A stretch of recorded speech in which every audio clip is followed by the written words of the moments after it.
Good afternoon and welcome to Legacy After the Locker Room. I'm your host, Kayla Bradham, here today with a legend, somebody that I respect so much, who I've been able to speak with and get advice from, and who shoots straight.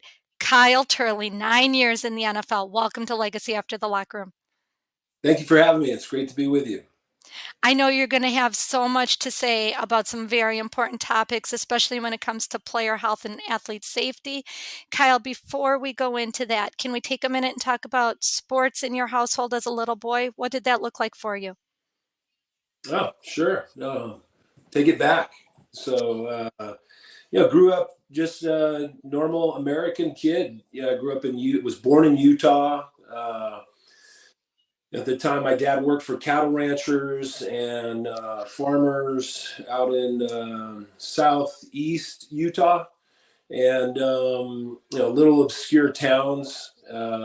There's like maybe a few hundred people at most. So there wasn't a lot of organized sports that I could get involved in until I moved to Southern California, where my mother's from. And from that point on, the opportunities for me were there. I played baseball here and there. Every town plays baseball. It's easy to get enough kids together to play a baseball game, but organized football really wasn't available for me until after I moved to Southern California after I was 10 years old. So baseball, did the soccer thing as a little kid, and then got into middle school, started playing baseball. And then my dad got me interested, or threw it at me that he thought I might like wrestling.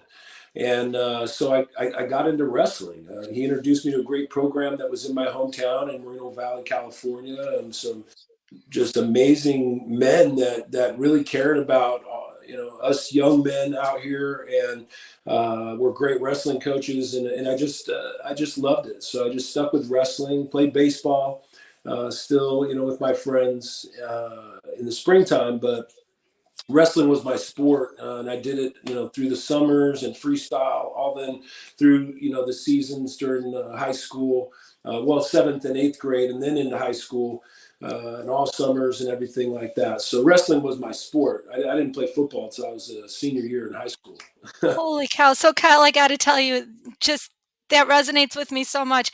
I just had four of my kids at the dentist for their back to school visits.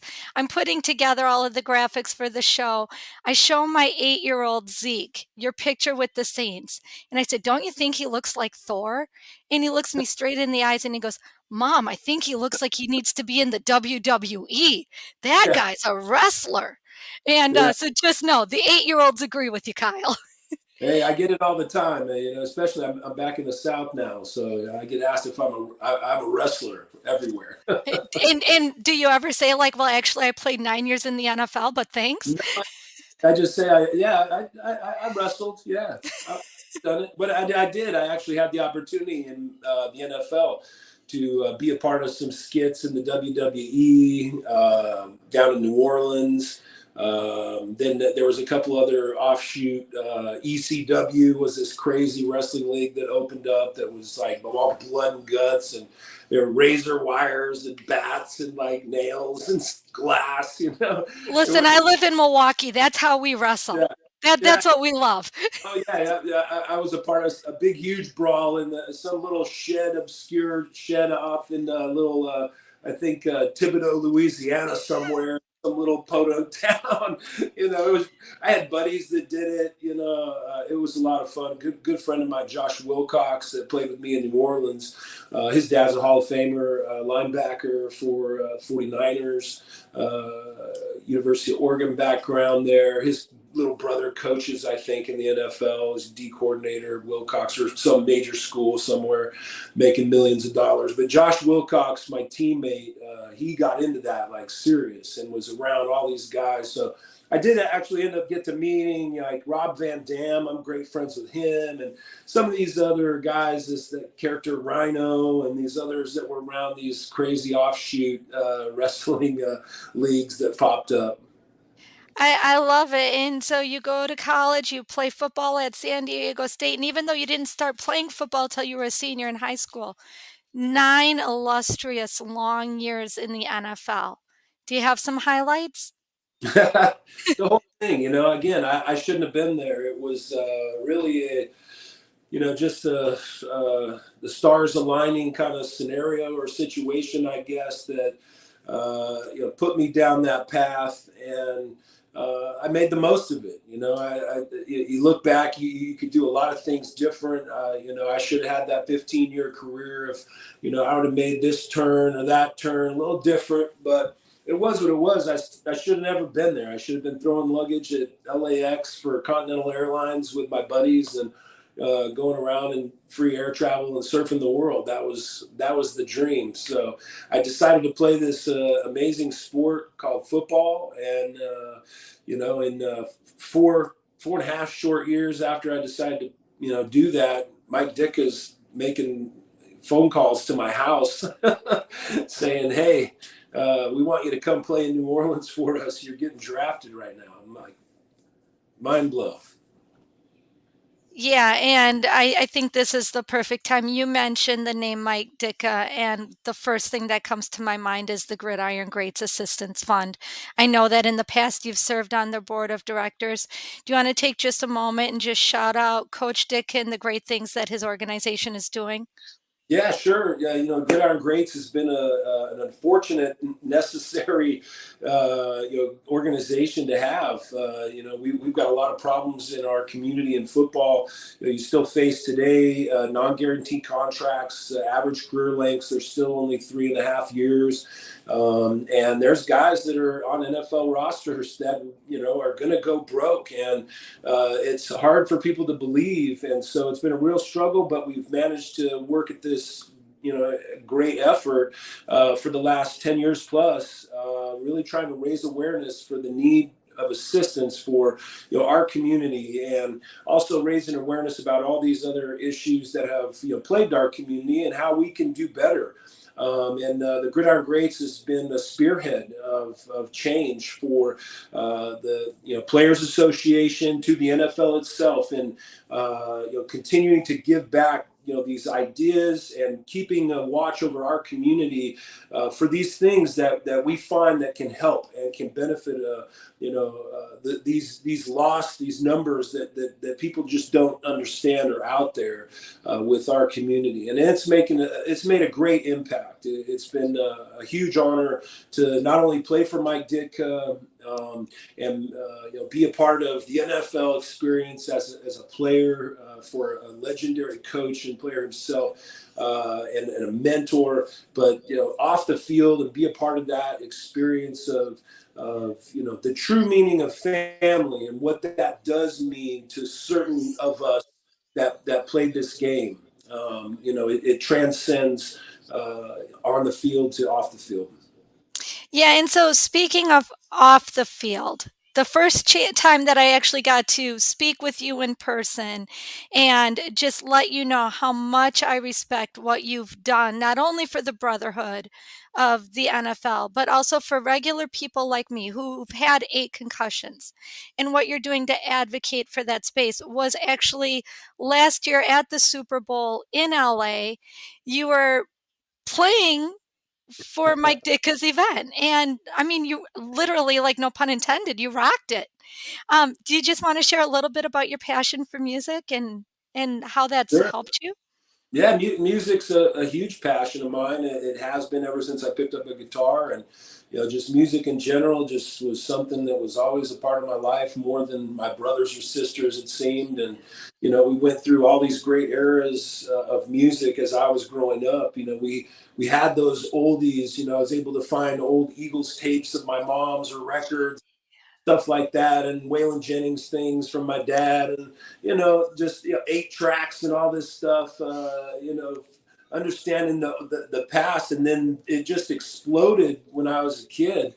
Growing up in the '80s and then the '90s, it was just an explosion of music that the world had never seen, and I was able to participate in it when I moved to Southern California. So going to punk rock shows and little warehouses bad parts of town, and then getting into college and being big and all huge and everything. As a grown man and offensive lineman, I get to work security to make side money in college, so I get to stand in front of all the bands, and all the stages, in San Diego, and then, even private security stuff. I'm still to this day, I'm on call for some of the biggest bands in the world to, do security and just be around, because I took full advantage of once I made it to the NFL, and I was somebody that I would make sure that I was backstage meeting those guys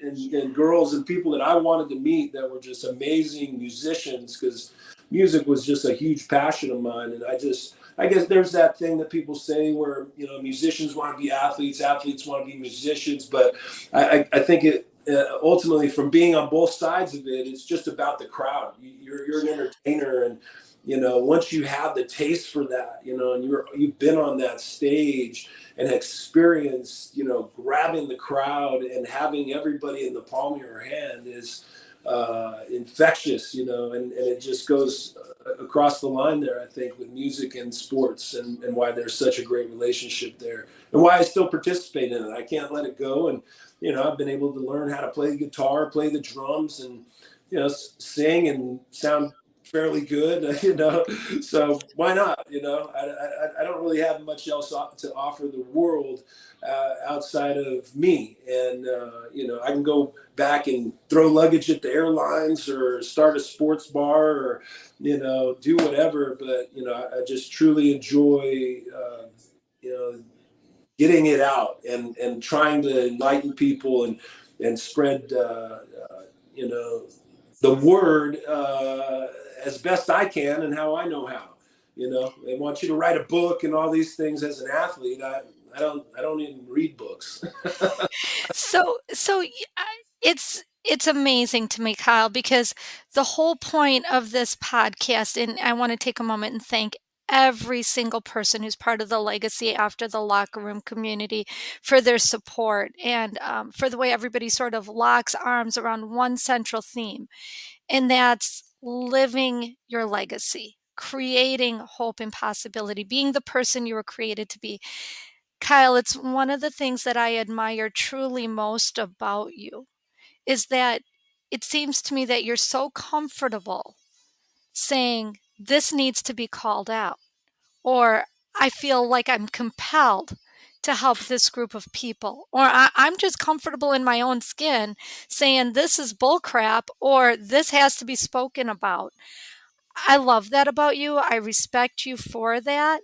I know you've had a lot of experiences in the NFL that have maybe drawn that out of you, but I think part of it is what you're born with. Can we talk for a minute about your passion for player health and safety? Sure. Yeah. I mean, it's my life. At the end of the day, this is a life that I live, and I've never felt that I was special. So when things happen to me, and I feel this way, I have to know that other people have had this same experience. If we're going to grasp this humanity that we live in, fully, then we have to start, being human, and we have to start understanding how humanity works so that we can stay together and not continue to have this, divide where, we've truly gone against, the grain in this, so that, certain, I guess, factions can control a narrative, which is human health.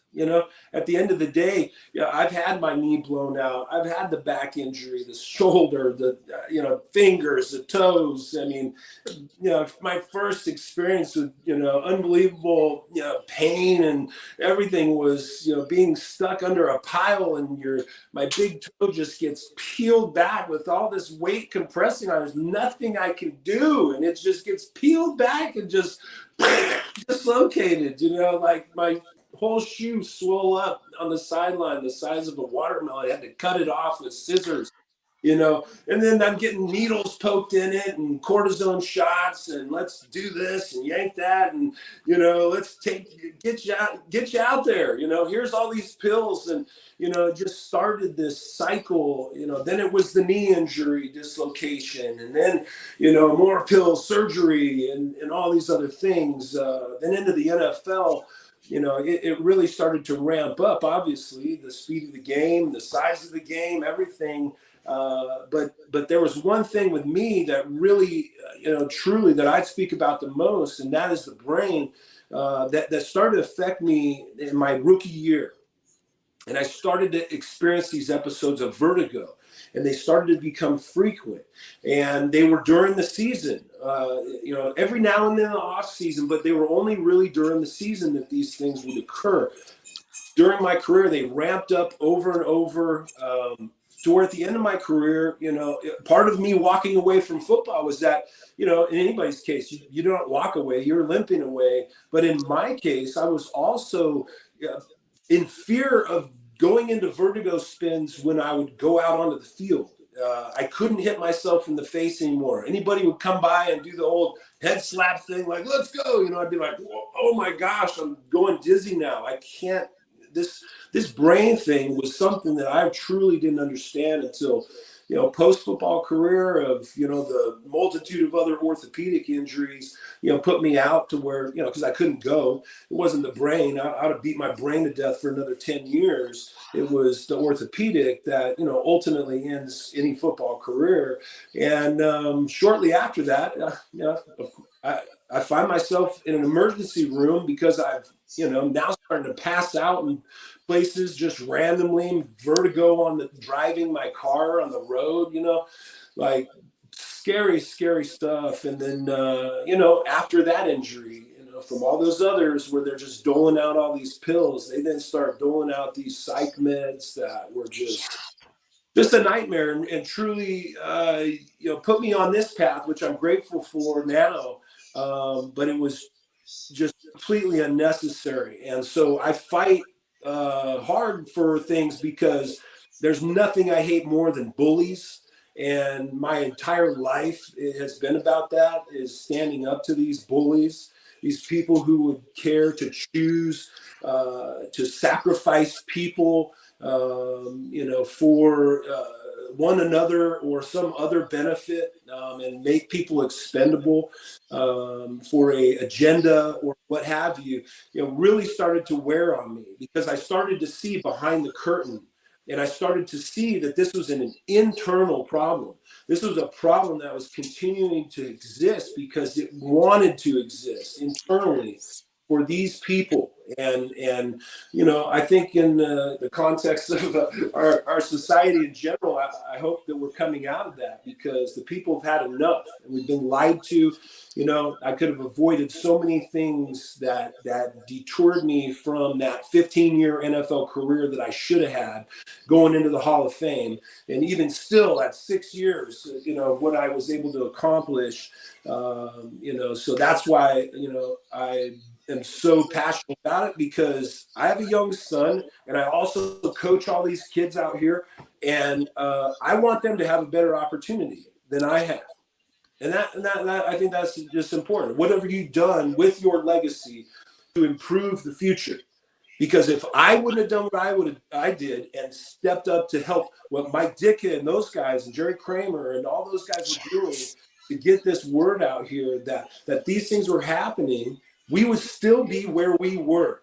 There is no doubt about it. If it wasn't for Bennett Omalu, we would still be where we were, and we would have no answer for all of these crazy things that have plagued our community that still happen every day that they are trying to ignore as best they can while giving out, some, scraps from the table here and giving these concussion settlements to certain people and others not, when they know we all have it.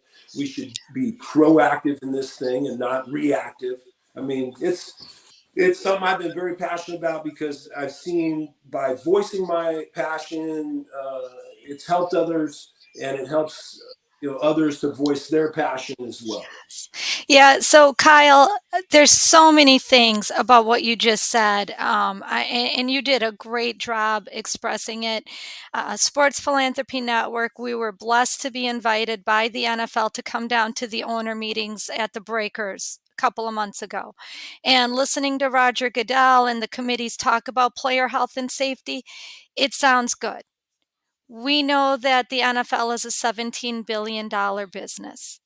I listen to guys like Doug Plank talk about Dr. Needles. They're either putting something in or they're draining something out, and it's on the sidelines. And, the cameras don't show, they show the guys going into the tent. Nobody talks about Dr. Needles. I've had Ben Utech on the show talking about the concussions. You and I speaking with Jim McMahon about the treatments that he's using. I don't even want a whole other podcast talking about the way that Black players have been treated for their injuries. I mean, we could create an entire season of shows dedicated just to that topic alone. It's Yeah. not fair, it's not right, it's not good, and somebody's profiting from it. And I love football. I love football. It's like I want to take everything in context to say, I watch the games, I go to the games, I love football.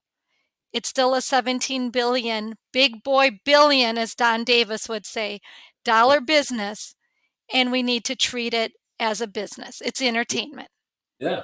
Yeah. But at the same time, the unfortunate side to that is that it is not just entertainment to them. And the pursuit that these people have taken is something in history that has proven to destroy it. And there's one thing in the documentary that was produced by Sean Pamplon called The United States of Football. And in it, there's a great scene. It's sad, but it's great to me because in the end, the question is asked, what if football goes away? Because that's the direction these people are taking this. They're taking it to that pinnacle of chaos, of where we have individuals out here committing mass murder because of this disease, suicide rates that are not stopping, a youth death rate in football that is not stopping and getting worse. These things in that show as well, you have guys like Peter King say it's going to come home to roost. And at the end of this United States of Football film that inspired the movie Concussion, this young man who is coaching football, doing the best he can to try and help the game and give back to the kids. He loved football so much, like we all do. And that's why I still coach and really still try to be a part of the game, because it's important, because they will fail ultimately.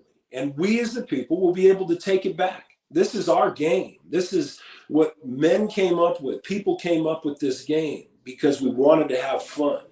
And whether that's, they go to the extent of keeping it from the kids at my son and daughter's middle school, from recess. They keep that ball away from them because they don't want them to know, in my opinion, that ball is theirs. They want it to have to go to where they need to join this, team and be a part of this, organization that they have a clear monopoly on. And it causes the need for people like myself and you and everybody else, to do what we're doing. It's really unfortunate and really sad that they choose to enable every person outside of this family, and just kind of really play lip service to us. Because I wasn't invited to the owners' meetings, but I was invited to a meeting at the top of a hotel in Los Angeles with the entire medical board of the NFL that consisted of the heads of neurology for the United States military, the head of emergency medicine, Tom Thayer, for the United States military. These guys all covered all of the Iraq-Afghanistan wars for brain injuries, emergency medicine, psychology, neurology. The head chief of the NFL, Alan Sills. All these people were there, and I gave a full PowerPoint presentation. They put me in front of them on the stage to see, I guess, what would come of this, because Kyle, of crazy Kyle Turley, says he's got something to say to us, and he won't shut up. He won't stop calling us out. He won't stop banging on the door. So they literally tried their best to not allow me to be a part of that meeting, where they brought in all these corporate entities that guys like John Boehner left the Speaker of the House for, to go with Canopy Growth and these, other entities that are these big, massive corporations in cannabis.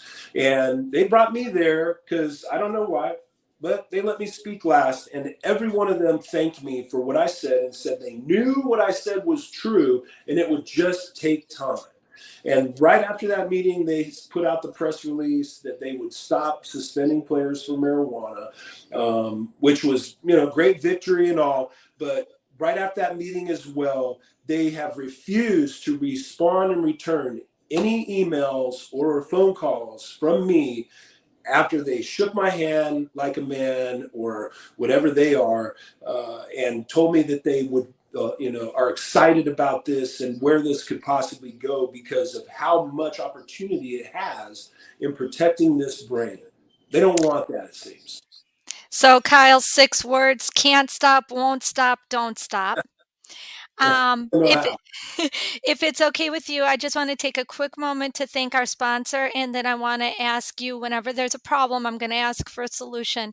I'm going to ask you for what you think the solution is to player health and safety and how we help in the recovery. Before we do that, I do want to thank, this is our 99th episode. Next week is our big round table. I'm so grateful to kick off season 5, our 100th episode. I do want to thank our sponsor, Dugout Mugs. Folks, use code Kayla30 at checkout to save 30%. And again, Dugout Mugs, thank you so much for sponsoring season 4. Kyle, what's the solution? The solution for For football?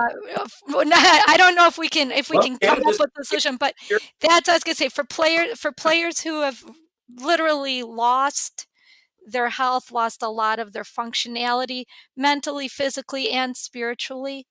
How do we help those players? How do we help people like me who've had 8 concussions?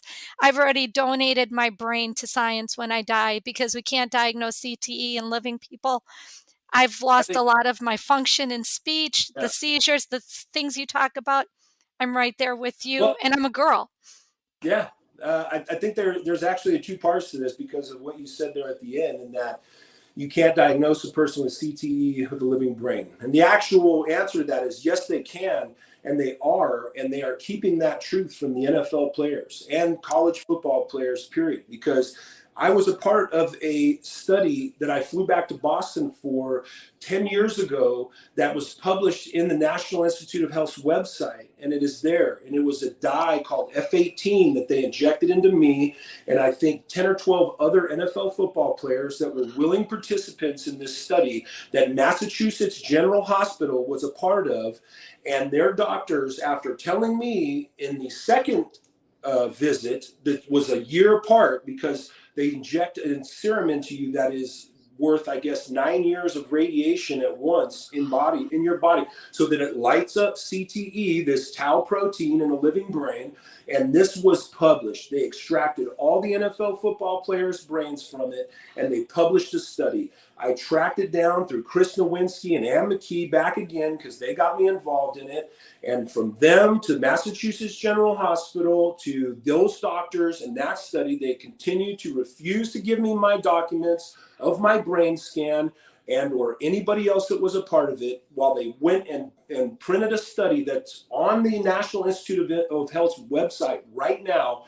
F18 dye proves and shows dementia and Alzheimer's in a living brain, and they do it for the general public. And you can go get these scans, and all these benefits can come to you through Social Security and all your work benefits, but not for the NFL football players, because they extracted every one of ours and said that the NFL football players' brains didn't turn out. Those scans didn't turn out.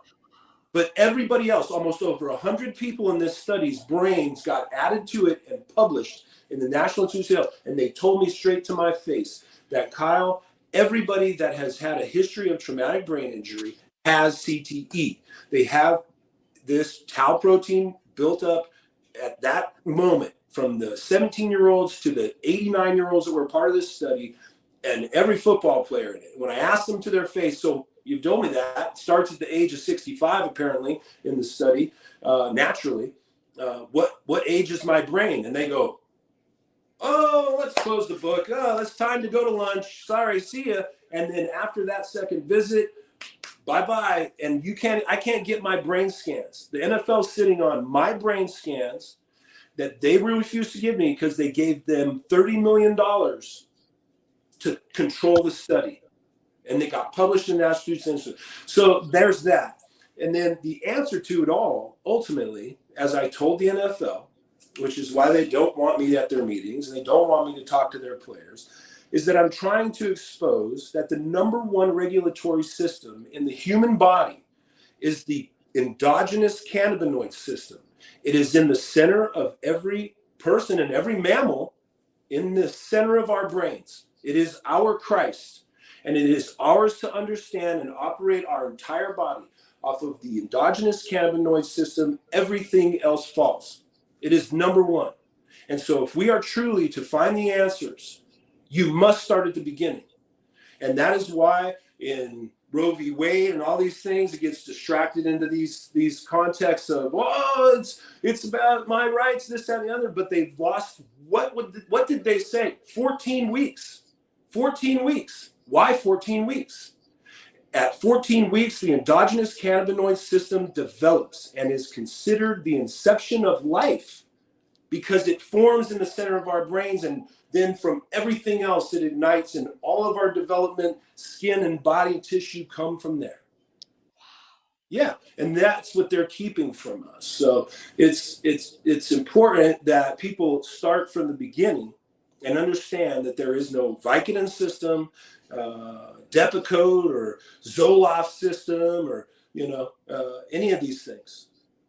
There is a cannabinoid system, and every pharmaceutical company out there is fully invested in developing synthetic cannabinoids for some reason right now, because they think those are going to be better than what God has put here and what we all have inside of us to help us stay healthier and stronger. And if I'd been able to apply what I've learned since giving up all these man-made things to understand my body, how it functions, how it works, how it operates, I could have played 5-10 more years in the NFL, avoided probably 2 surgeries at least. So I'm going to throw out a snarky comment. It may need to get edited out. But I was going to ask, Kyle, how come I've never heard about this? And then I realized, oh, it's because all of Kyle Turley's social media accounts have been revoked. Yeah. Yeah. And Dr. Like, won't have me back on. And Sanjay Gupta, who came to my house, sat down with me and my wife, my mother, to the doctors on all their platform, the doctor's show. I was on twice. I was there with Benito Malu. Then I was there again talking about cannabis and football. Everything I said about COVID and cannabis has come true. I got a letter from the FDA that was basically strong-arming me to shut up, or they'd shut my company down. They destroy me, the FDA, because I said that cannabis can cure COVID, because it can. It will. It has. It does all day long. And in every study now, since I said that, it has proven to be the case. Why? Because it is the number one regulatory system in the human body, responsible for a word that in study, it's the true study that has already been done, that they say, there's been no studies, we need more studies. No, the one study has already been done, and it brings the body into homeostasis. That's what the cannabinoid system does. It brings the body into homeostasis. What is that? Balance. That's where you need to be. I get a letter from the FDA threatening to shut my business down because I'm trying to inform people of something I've been informing people of for almost 10 years now. so Kyle, usually I say, because people are hearing this, and I know people are hearing this for the first time, and I know jaws are dropping, people are scratching their head. They have a lot of questions like, what the heck am I hearing? I can't tell people to follow you on social media because I can't find you on social media anymore. I don't know how to give people that opportunity, especially like our people who love science, who love medicine, who love whole, complete, spiritually, physically, mentally strong people, how they can even connect with you. Is there an email I can throw out, Kyle? I don't Yeah, know what you know to what? do. I'm honestly just really focused now on my family. I mean, it's truly, given me an opportunity through all these efforts to, realize that, I can only give so much. I've tried so much, and it's taken so much away from my family, in trying to spread this message of that I have this everything back, and I found myself through all this. It's like, especially the social media stuff, it's just beyond me, and all the things going on, in the world, and what we're seeing on TV every day with this madness is just, I grew up religious, so I understand what's going on.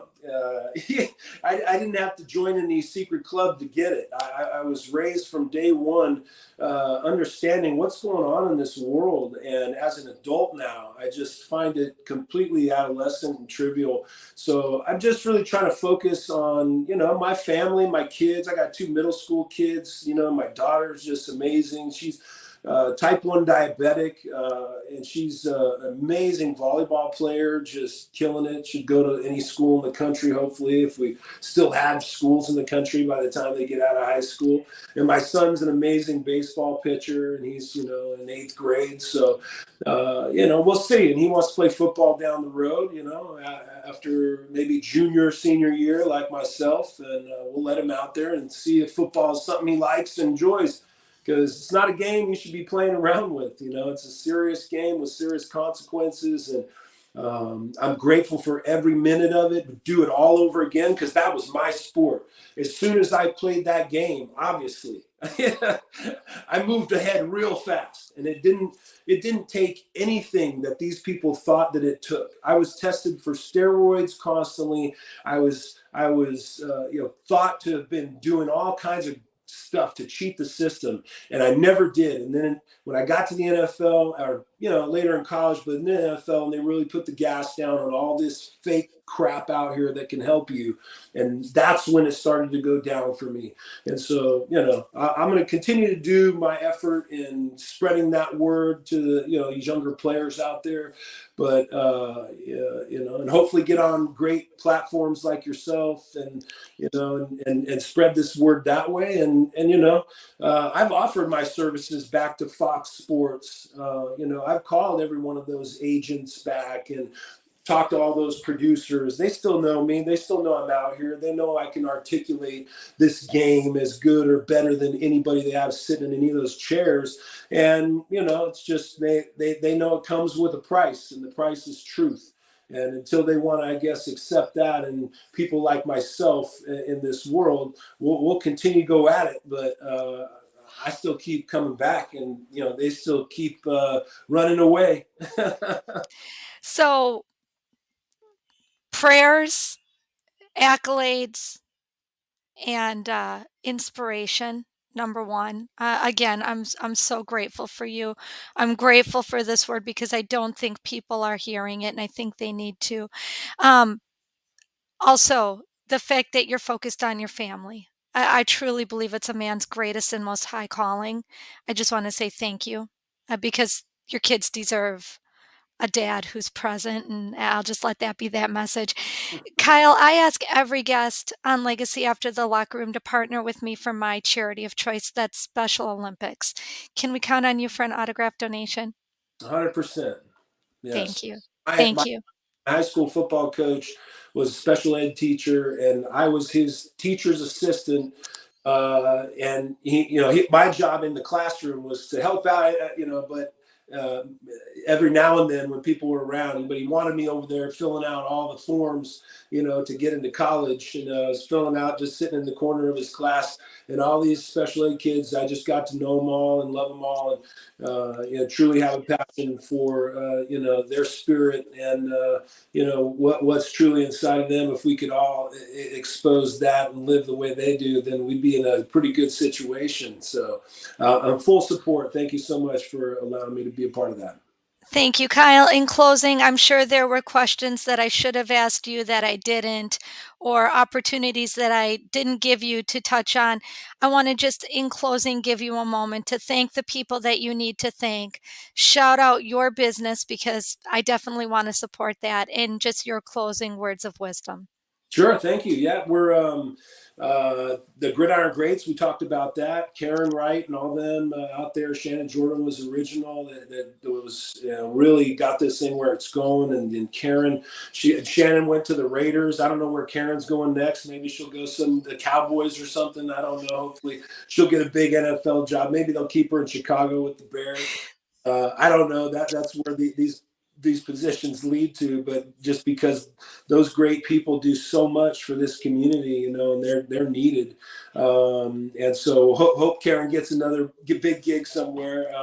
Things are getting better with our community, and there's a lot of great people. You said Don Davis's name. Don Davis and I were teammates in New Orleans, Ernie Conwell. Some of these guys are in these positions of leadership now. They were at some of these meetings I was speaking about earlier. And, there's just that. And then the message, all the other things, my CBD company, you can order pure CBD straight to your door, neuroxpf.com, extreme performance fuel. That was what we came up with because we were Neuro Armor, and Under Armour came after us and said, we can't be that, and sued me. So we're XPF, but if you punch in neuroarmor.com, it'll go right to neuroxpf.com. And you can order CBD to any doorstep in America. Everybody at the base level of cannabis can experience this at anywhere in America. And even into 30 countries. We ship into other countries. And then in California and across these other states out here, I started a cannabis company in the marijuana side, the full plant opportunity to expose the truth in that and what it's truly done for me. I haven't had these experiences with vertigo anymore that I used to have. And this disease, CTE, is livable. It is an amazing opportunity for people to get their life back if they can understand this plant and how it operates in that cannabinoid system that is their own. There's a lot of things inside of us that they can keep from us, like stem cells and these other gene therapies and, blood regeneration. They want to test us athletes for all these things out here that we're trying to cheat the system. But those people are cheating every day on our lives and putting us further, one step more to the grave, of these statistics that are continue to be out there. Rest in peace, Tony Saragusa, Kevin Green, all these guys out here that, we have these true statistics, 55, I'm 47. My clock's ticking, right? I mean, this is an average age statistic in the NFL for linemen. And so I'm going to get out as much as I can while I'm here. And hopefully we've built some things that'll last when I'm gone. And Revenant is the company, Revenant MJ, for a mindful journey, not marijuana, like these things they want to continue to, place around these things that actually work and help people and save lives. So revenantmj.com. And if you're in California, we have products in all the dispensaries across the state, as many as we're getting into now. We're almost at 100 active doors. So, and I got Jim McMahon with me and Evan Britton, 2 retired NFL players from, we span like 3 decades of football, and we're here to tell everybody there's a life to live after football. And it's through empowering yourself. I love this marijuana plant and all the things about, that people want to put around it, but I understand it. I use it as a true medicine. So it helps my cannabinoid system, and I understand how that works, and so I apply it, every day in every different way that you can use this, from CBD to these high concentrated oils and things that they want to ban from people, but they're curing cancers and allowing people to get amazing night's sleep so that you can wake up and be a husband, a father, a productive Yes. man in society, and get your life back. This game has done so much for me, and I just want to give back to it as best I can. And the money goes, really goes. They're doing their best to take it from everybody. So I can only give my effort and my passion and what's in here and this knowledge that I've gained. So that's it. Kyle, thank you. Thank you. I appreciate it. Thank you for having me. You're welcome. Folks, my name is Kayla Bradham, and I'm honored, truly honored to be here with a legend today. Kyle, Turley, and I reminding you, live your legacy. Thanks again. Thank you.